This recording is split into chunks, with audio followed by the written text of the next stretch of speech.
നമസ്കാരം.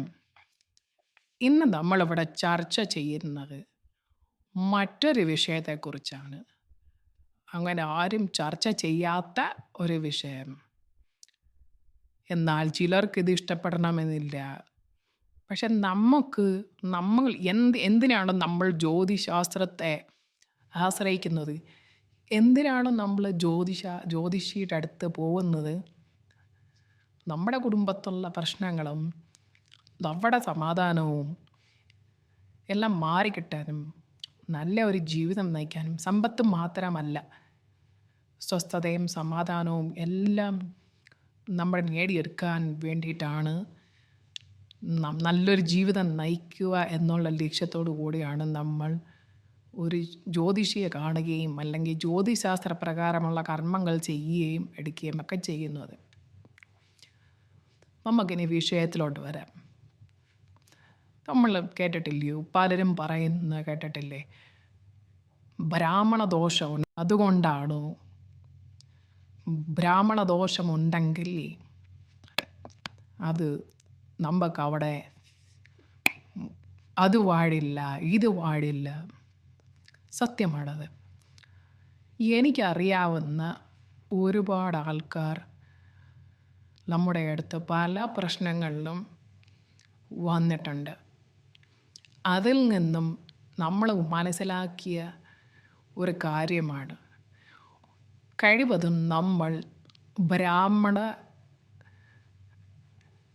സമുദായക്കാരെ ഉപദ്രവിക്കാനോ അല്ലെങ്കിൽ അവരെ ദ്രോഹിക്കാനോ വഞ്ചിക്കാനോ പോകരുത്. അതൊരു ശാപമാണ്. ബ്രാഹ്മണൻ ശപിച്ചാൽ ആ ശാപം അത് ഏൽക്കും. മറ്റൊന്നും കൊണ്ടല്ല. അവരുടെ ജോലി നോക്കി അല്ലെ അമ്പലമായി ബന്ധപ്പെട്ടും അവരുടേതായ രീതിയിൽ കഴിഞ്ഞുകൂടുന്ന ഒരു സമൂഹമാണ് ബ്രാഹ്മണർ എന്ന് പറയുന്നത്. കഴിവതും അവരാരെയും അങ്ങനെ വഞ്ചിക്കാനോ എടുക്കാനോ ഒന്നും പോകാറില്ല. മന്ത്രവിദ്യകൾ നല്ലതുപോലെ അറിയാവുന്ന ഒരു വിഭാഗക്കാരാണ് ബ്രാഹ്മണർ. അതവരുടെ ഒരു മേഖല അതാണ്. ശരിക്കും മന്ത്രങ്ങളും എല്ലാ താന്ത്രിക വിധികളും ക്ഷേത്രമായി ബന്ധപ്പെട്ട എല്ലാ അറിയാവുന്ന ഒരു വിഭാഗമാണ് ബ്രാഹ്മണർ എന്ന് പറയുന്നത്. അവരെ നമ്മൾ ദ്രോഹിക്കുകയോ ഉപദ്രവിക്കുകയോ വഞ്ചിക്കുകയോ ചെയ്താൽ അവരുടെ ആ ഒരു ശാപം അത് പല തലമുറകൾ വരെ നീണ്ടു നിൽക്കും. അതിന് ഒരുപാട് സംഭവങ്ങൾ നമ്മുടെ നാട്ടിൽ കാണാം.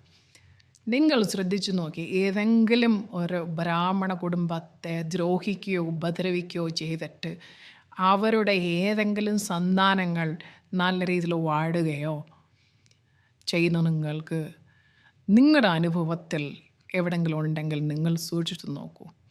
അങ്ങനെയുള്ള അനുഭവങ്ങൾ ഒരുപാട് എൻ്റെ മുന്നിൽ വന്നിട്ടുണ്ട്. അതിൻ്റെ പരിഹാരം എന്താണെന്ന് ചോദിച്ചാൽ അത് അവരോട് തന്നെ ക്ഷമാപണം നടത്തി അതിന് പരിഹാരം ചെയ്യുക എന്ന് മാത്രമേ ഉള്ളൂ. 33 ദൈവങ്ങൾ എന്നൊക്കെ നമ്മൾ പറയും. എന്താണ് ഈ 33 ദൈവങ്ങൾ? ഓരോ ദൈവത്തിന് നമ്മൾ പറയും ഗണപതിയെ കാണൂ. ഗണപതിയെ കാണുക മീൻസ് അവിടെ ചെന്ന് ഗണപതിയുടെ മന്ത്രം, ആ മന്ത്രത്തെയാണ്. ഒരുപാട് മന്ത്രങ്ങളുണ്ട്.